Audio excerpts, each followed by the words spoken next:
আমাদের এজেন্ডা বাস্তবায়নকারী ওয়াহাবি মওদুদি কর্তৃক কোরআনের অপব্যাখ্যা সহ হুজুর নবী করিম রূপরের আলম সাল্লাল্লাহু আলাইহি ওয়াসাল্লামের শানের উপর আঘাতে যারা আঘাত করেছে তাদের বিরুদ্ধে আজকের এই সমাবেশে উপবিষ্ট হযরতে মাশায়েখে আহলে সুন্নাত উলামা আহলে সুন্নাত আশিকান শাফিউল মুজনিবিন ফেদাইল কামিলিন রহমানি রাহমাতুল্লাহ তাআলা।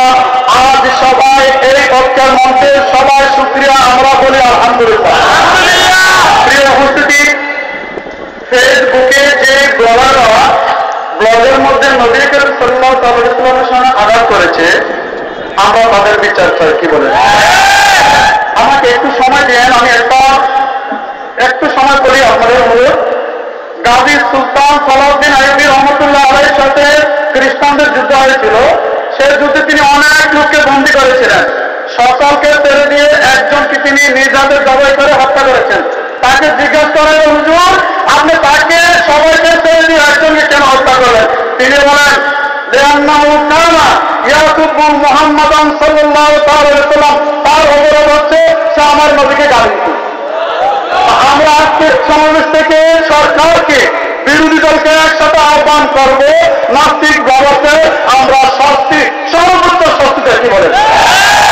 সাথে আপনাদেরকে তার একটু তথ্য, কুমিল্লার মানুষ আমরা জানি না, ঘুরে আছি, যারা হেফাজতের ব্যানারে কাজ করে, হেফাজতিদের বড় পুরা শয়তান,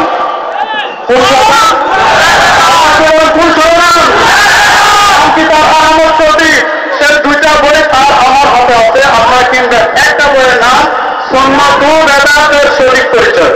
সেখানকার মধ্যে সে এক জায়গায় লিখেছে, আপনি আজকে এলেন না, কথাগুলো থাকার দরকার। পৃষ্ঠা নম্বর 93, মর্তবা পবিত্র রমজান মুবারকে নবী করিম সাল্লাল্লাহু আলাইহি ওয়াসাল্লামের সামনে ছাড়া অন্যান্য দূরবর্তী স্থানে নবী সাল্লাল্লাহু আলাইহি ওয়াসাল্লামকে হাজির নাজির মনে করে ওই সকল ভাইকে আহ্বান করা নিঃসন্দেহে শিরক। জোরে বলেন নাউযুবিল্লাহ। আগের পৃষ্ঠায় শব্দগুলো বলা আছে, ইয়া নবী ইয়া রাসূল বলে আমার নবীকে বাংলাদেশ থেকে হাজির নাজির জেনে ঢাকা নাকি শিরক। ওই সে এক মুশরিক হয়ে আরেক মুশরিকদের বিরুদ্ধে আন্দোলন করে আমরা একসাথে দুই মুশরিকদের বিরুদ্ধে শাস্তি চাই।